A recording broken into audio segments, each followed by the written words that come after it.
Chelsea Football Club are actively going after Michael Olise in the next few days, and that's a direct quote from Fabrizio Romano. Chelsea are also looking at Marmadashvili, the Georgian goalkeeper. Who else to know better than him than me? Somebody that's Georgian. And also Valles from Las Palmas. We'll talk about it and explain to you why Chelsea are chasing these keepers and whether I believe Chelsea need a new goalkeeper. We will look at finally Romelu Lukaku's links to Napoli, and the biggest one of all, what are your current expectations for Chelsea Football Club? Where is the minimum Chelsea need to achieve? I'll tell you at the end of the video in my app. But before we get started, I need you in the comments below. Let me know your thoughts, right? What is the minimum expectation you expect from Chelsea Football Club and Enzo Maresca in a debut season? Just the Conference League, top 4, top 6, top 10, just an implementation of style of play? It's always very good to set targets earlier on and then come back to see them. And finally, the biggest one of all, hit the like button. We're aiming for 1,000 likes. Subscribe to the channel because you're clearly enjoying what you're seeing and you like the way I deliver the news with energy.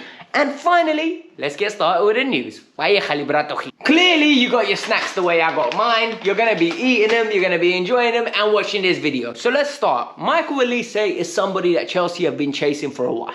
Michael Olise was in Chelsea's academy. Chelsea let him go. He went to Reading. He absolutely smashed it. Joined Crystal Palace. He absolutely smashed it. And it looks like the kid is going to be leaving, Crystal Palace, and Chelsea and Manchester United are ready to battle out for him. Every media outlet was saying Manchester United are closing in on Michael Olise. However, we know our boy Joe Shields, Mr. Joey himself, really likes Michael Olise and has been pushing for this move ever since last year, where Chelsea had a bid basically rejected and Michael Olise signed the deal, and there was a lot of fiasco going on that we haven't had like the clear evidence from at this moment in time. What we know is he's got a £60 million release clause. This year he played 19 games, he's got 14 goals and he's got 5 assists. We know he is an absolute baller and he is must-watch TV. This guy, at this moment in time, is arguably one of the best young players in the league. So when people say to me, why would Chelsea go after him? They've got Noni Madueke, they've got Raheem Sterling, do we need another winger? I ask you, did Real Madrid not go and add another great asset to their field? Did they not go and add Kylian Mbappe, another great player? Of course they did. They went and got Endrick. They went and topped up on their squad. When you have a good squad, you add better quality. And the people that can't hack it, well, I'm sorry, you got to leave and we got to sell you on. We got Noni Madueke for £28 million. If a bid of 35 comes in, I'm sorry, Noni can leave. Because if we get Olise, I have got no qualms about Noni moving on, purely based on the fact that I think Olise is one of those players that can develop us to the stage where next year we're competing for top 4, top 3. People can laugh at him, but I think Olise is that level of player. He will evolve us with a system that Maresca will have. I think he'll become even better, and I think he could step up with Palmer, Nkunku, Jackson, and hopefully a number 9 that we secure. But Fabrizio Romano confirms that Chelsea will be making big moves in the next few days for Michael Olise. I'm excited, I can't lie. This is a little bit of a sensitive topic because you know what I've noticed throughout our community that we've built up here, it's that we've got individuals that really like Petrovic. They think that Petrovic deserves more time. Petrovic deserves to just have faith and games to develop. And you know what? I partially agree with those people because I think Petrovic is a good goalkeeper. I think he's a very good shot stopper. Petrovic is very tall, and when he comes to collect the ball, he collects it very well. Sometimes I do think he's scared to come off his line, which is very annoying considering you're 6'5", just come and collect the ball. The reality is you should be doing that. And more importantly, what I worry about Petrovic is his ball playing ability. And under Enzo Maresca, the ball playing ability is imperative. Like, he is arguably going to have to be better with his feet than is with his hands. And that, for me, just rules Petrovic out.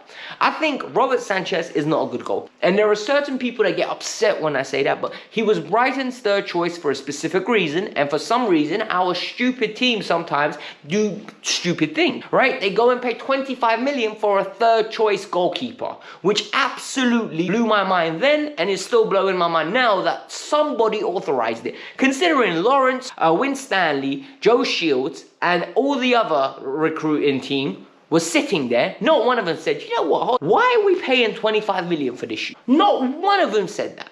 But at this moment in time, there are links coming out that Chelsea are looking at Marmadashvili, and they've been scouting him for a while, the Valencia goalkeeper. And I don't understand these links and I don't believe it. I think this is his agent. Carabao has been moving from Valencia for a while. He was close to joining Bayern Munich last year, and the reason why I know so much about this is because he's a Georgian international.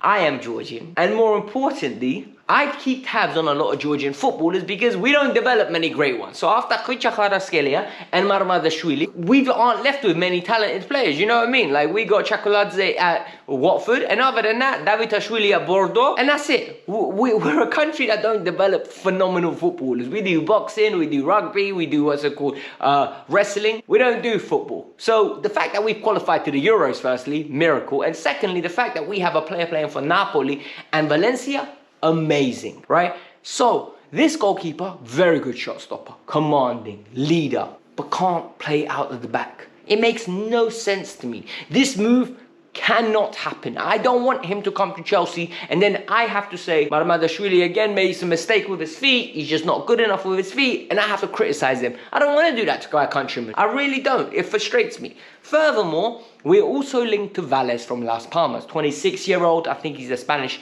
player. And for me, this keeper looks good. So I was watching, I think it was a Real Madrid game, and they were playing Las Palmas. And I saw this keeper, very imposing. I also saw him once against Barcelona. He is a keeper that screams aura. I don't know whether he's great because I'll be honest, I struggle to analyze keepers. I really do, purely based on the fact that I feel like there's an art to the skill set that somebody that hasn't played at any level in goal, like not even amateur level in goal, I can't sit here and say, oh, he should have got down better, his footwork was wrong. I really struggle to do that. I can look at a right back and say, you know what, his body position was wrong, because I've played most of the positions, whether it's at a very basic level or whether in computer games or whether just analysing. I've never watched any piece of analysis on goalkeeping. I really can't do it. So for me, Valles looks like a good goalkeeper. He looked very comfortable with his feet. Like, he looked very, very comfortable. I was actually very impressed, and I was considering why Chelsea don't look at him. So it's very nice that he popped up in the analytic, and it'll be one good that we should keep an eye on. Romelu Lukaku is an issue that Chelsea need to resolve this summer. He's got a £38 million release clause.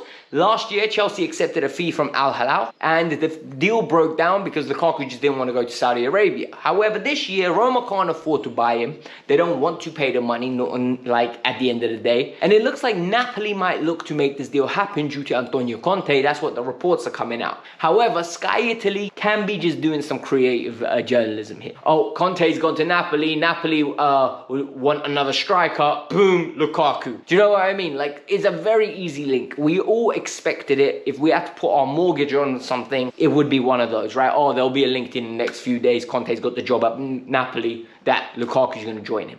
I don't see that happening. I'm not going to lie to you, unless Victor Osimhen goes somewhere. So maybe if Victor Osimhen goes to PSG or Arsenal and they pay £38 million, I don't think they'll be downgrading. I genuinely think Lukaku and Osimhen are of the same level of striker. I think Lukaku has become criminally underrated. Whilst I think Lukaku most probably doesn't suit Chelsea in the fact that there's just so much baggage that has happened, so much drama. Genuinely believe there's a good player in Lukaku. Whatever team gets him, good on them. They're going to have a very good striker, somebody that gets you 15-20 goals on a regular basis. And if we sell him to Saudi, we're going to make an absolute bag. So it is what it is. Let's move on to the final segment of today's video. The final segment of today's video is one where there is no sources. That is just basically me and you guys, right? And we need to talk about something that's very important. A lot of people have said, what are our expectations now that next season is coming? We've got Enzo Maresca, who's basically in his second year as a full-time manager. And what do we expect from him? And what I'm going to say is, why are we lowering our expectations? If Pochettino was here, what would be our expectations? Top 4. Why is top 4 not our expectation at a minimum? I think this team is more than... I think if we keep people fit, if we fix the issues that we had at the start of last year, at the midway of last year, and then have all the players that were fit towards the end, implement a system. Because what did I consistently complain about last year? I complained about that we have no structure. We play basketball. We don't play football. We play an open and expansive game, which causes us problems, which leaves us exposed, which leads to us conceding 64 goals in a league season. If we grow up and actually start defending and actually start concentrating on our defensive end as much as we do on our forward end, I think we might score a little bit less goals, but I also think this is the most important part of it. I think we might actually start performing in a sense that we start winning more games. I think next year the target is win 22 games. 22 games is guaranteeing you 66 points. 66 points also leaves you with around about 7 points, 8 points to get from draws, and all of a sudden you secure top 4 easily. Like 73 points is guaranteed top 4. It won't even be a debate. You won't even worry. You won't even look over your shoulder.